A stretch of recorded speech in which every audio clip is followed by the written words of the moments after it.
Hi, welcome to Chapter 7. Okay, so we're going to start a new chapter here. Chapter 7, Section 1, we're going to be talking all about angles for this first section. The objective of our section is to find the measure of an angle in either degrees or radians. So this should look familiar from Algebra 2b. And we're going to define this word, coterminal angles. So these are basically our three vocabulary terms for this section. We're going to talk about degrees, we're going to talk about radians, and we're going to talk about coterminal angles. Okay, so let's get right into this. So first thing we need to talk about, trigonometry. Trigonometry, all it means is triangle measurement. Okay, it deals a lot with triangles and it deals a lot with angles. Okay, angles and triangles are what trigonometry is basically all about. Okay, so we have basically a very simple angle here. And you notice the angle is going up because of the angle head, so you always have to tell which direction your angle is going. If you don't put an arrowhead, it could go down or it could go up, so it could either be a negative angle or a positive. This one is actually going up, so it is a positive angle, but we'll talk more about that a little bit later. Okay, so the blue line here is where the angle starts, so it's called the initial side. Okay, where an angle starts is called the initial side. Where the angle ends up at the top here is called the terminal side. And we can remember terminal is because that is where airplanes land. They land at an airplane terminal. Angles finish at the terminal side. Okay. Now, angles also have two different types of measures. One measure is degrees. Okay, one is degrees and the other one is radians. So this is just like degrees Celsius and degrees Fahrenheit. There are two different measures for temperature. Actually, there's three. We can also talk about Kelvin, but the two main ones are Celsius and Fahrenheit. Angles are measured in two different ways. We have degrees and we have radians. Okay? We always know something is in degrees if there is a degree symbol. If it does not have a degree symbol, it is not a degree measurement. Okay? If it doesn't have a degree symbol, then we know it is a radian. So for instance, if all you see is 6, and we know we're talking about an angle, this is 6 radians. So we usually abbreviate radian with rads, so 6 radians. Or a lot of times radians will have a form of pi in it. So for instance, 3 pi over 5 radians. Okay, so the easiest way to tell if it is a degrees or radians is this degree symbol. If you do not see a degree symbol, it is not in degrees, and you have to assume that it's in radians. All right, so we need to be able to convert back and forth from degrees to radians and radians to degrees. So our two methods that we use, we have two conversion factors. We have pi over 180 and 180 over pi. Okay, and there is a very simple way to tell which one is which. So let's do two examples, one of each. Okay, the first one, we're going to convert from degrees to radians. So let's say we have 30 degrees and we want to convert that to radians. We're going to multiply by whatever one we're starting with. If we're starting with degrees, we have to use the one that has degrees on the bottom. So we're going to do pi over 180 degrees. Okay, so if we're starting with degrees, we're going to multiply by the one with degrees on the bottom. Okay, so what I like to do is I like to simplify first.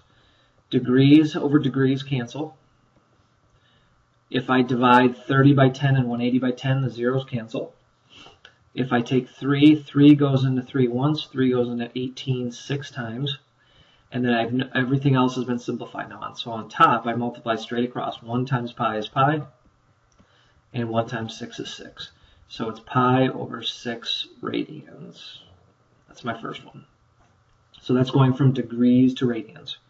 Now let's go from radians to degrees. So let's just do pi over 6. So we can see that it should equal 30 degrees. Okay, so now we're starting with radians, so pi needs to go on the bottom. So if you're starting with radians, we need to have pi on the bottom when we multiply. So I'm going to put pi on the bottom, and I'm going to put 180 on top. So pi over pi cancel. 6 goes into 6 once, 6 goes into 180 30 times. So I have pi times 30 is 30, 1 times 1 is 1. I don't need to put over 1, so there it is, 30 degrees. Okay, so you multiply by pi over 180 or 180 over pi, depending on what you start with. Okay, So if you're starting with degrees, you're going to multiply by pi over 180. If you're starting with radians, you're going to start with 180 over pi. All right, hopefully that's easy enough. All right, now let's talk a little bit about degrees and radians. Okay, and remember, this is like the unit circle which we learned about, that you should have learned about in Algebra 2. Okay, let me make this a little bit smaller here. Okay, so the main device we use for radians and degrees is called the unit circle. Okay, so it's an XY plane with a circle attached to it. All right, and we always start at 0 degrees, and then we have a 90-degree angle, so 90 degrees is up here, and then hopefully 90 plus 90 is 180, and then hopefully 90 plus 90 plus 90 plus 90 is 270, and then when we finish back up here, we have a full circle all the way around is 360 degrees. Now, each of these numbers, every degree has a number that's attached to it that is a radian measure. So if we look down here at this chart, 0 degrees, if we look at this chart here, 0 degrees is 0 radians. 45 degrees is pi over 4, 90 is pi over 2, 135 is 3 pi over 4, 180 is 1 pi, 225, and so on. So everywhere you go, and the unit circles are typically broken down into 3 important angles. They could go all by 45s, you could go by 60s, and you could go by 30 degrees. Okay, and each of those has a radian measure that's attached to it. Okay, and we'll talk much more about this in section 4. I just kind of want to give you an idea that every single degree, for instance 60 degrees, has a radian measure of pi over 3. 120 is 2 pi over 3, 180 is 1 pi, 240 is 4 pi over 3, 300 is 5 pi over 3, and 0 is 0. Same thing with 30s. 30 degrees is pi over 6, 150 is 5 pi over 6, and so on. Okay, so the unit circle, degrees and radians, they go together. They're just like Celsius and Fahrenheit in measures of temperature. Okay, so we also need to be able to draw an angle. Okay, so when we draw angles, it has to be done a certain way. Okay, so let's start off with a positive angle. Okay, let's draw an angle of, let's see, 75 degrees. Okay, so we always start on the positive x-axis. Oops, that did not look good. Get rid of that. We're going to start on the positive x-axis. Okay, we're going to go up. Up is positive. And we're going to go to an angle that we feel looks like 75 degrees. Okay, it does not need to be perfect. I actually don't really like that angle. So I'm going to start again. Okay, it's more than 45, but it's less than 90. I think I like that one a little bit better. So we need 3 arrowheads. One for our initial side, one for the direction of our angle, and then one for our terminal side. And we also need to mark in there that that's 75 degrees. Now we're not using a protractor here. We're just guesstimating. And that looks pretty much like 75 degrees. Okay, so let's say I gave you negative 210 degrees. And I want you to do that one. Now, instead of going up, we're going to go down first because up angles are positive, down angles are negative. So here would be, okay, I'm going to draw my initial side first. Don't want to forget that.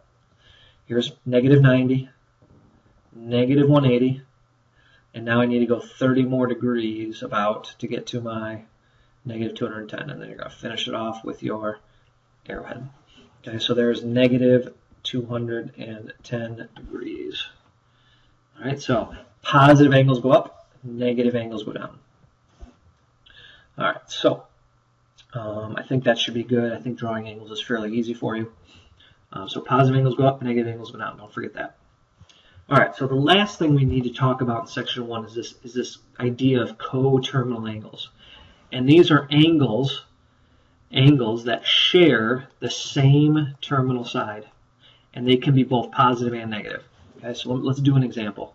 Let's figure out first off what this means. All right, so let's say we have a 45-degree angle.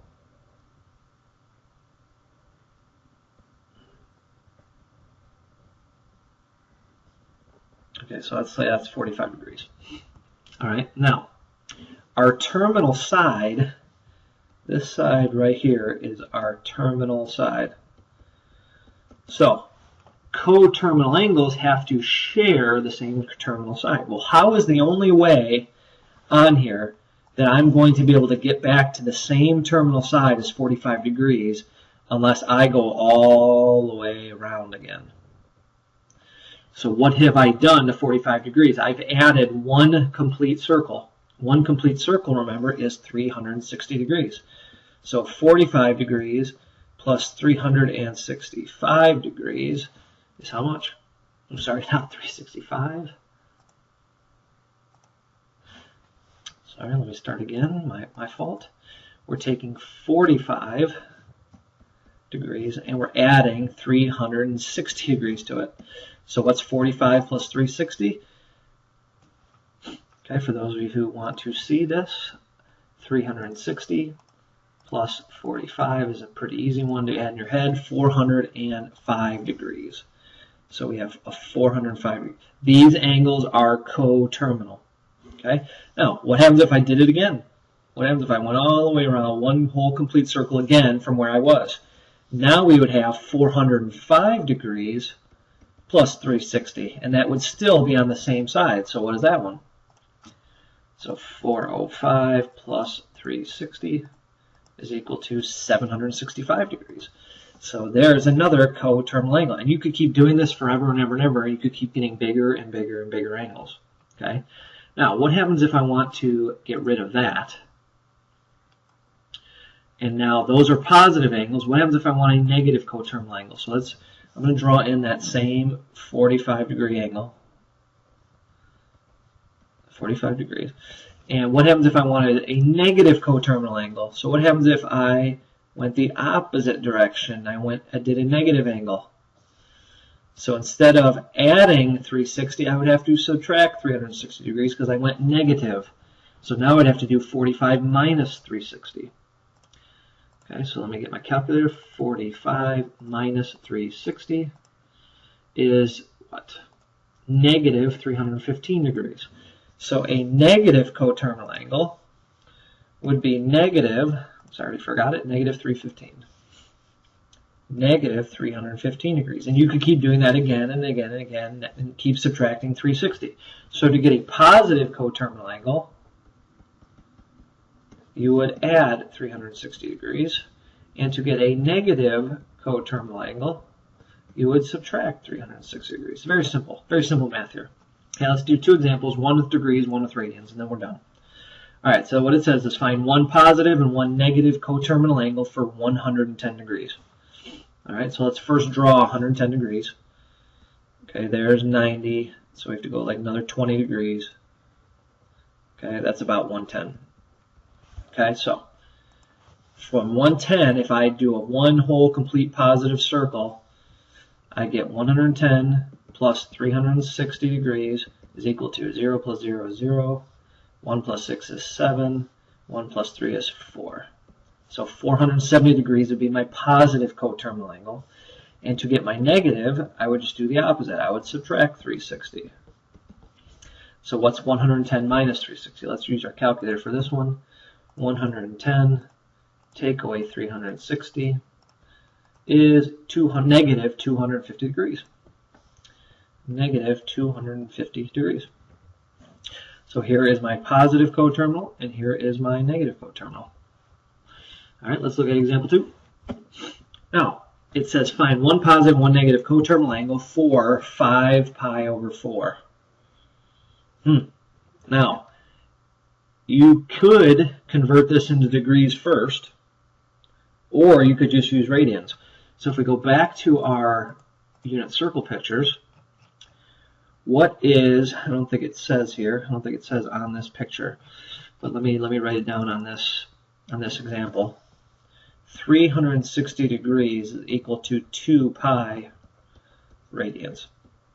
So instead of adding 360 or subtracting 360, we're just going to add 2 pi or subtract 2 pi. So it's pretty simple.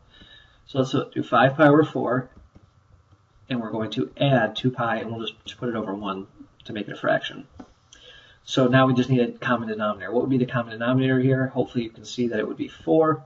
1 times 4 is 4. 2 pi times 4 is 8 pi. So what's 5 pi over 4 plus 8 pi over 4? That would be 13 pi over 4. So there's my positive coterminal angle. And then we do the exact same thing, but instead of adding 8 pi over 4, we're just going to subtract 8 pi over 4 to get our negative. 5 pi over 4 minus 8 pi over 4 is negative 3 pi over 4. And there is our negative. Now, you could convert 5 pi over 4 to degrees, add 360, subtract 360, but then you would have to turn them back into radians when you're done, because if it's starting with radians, you need to finish in radians.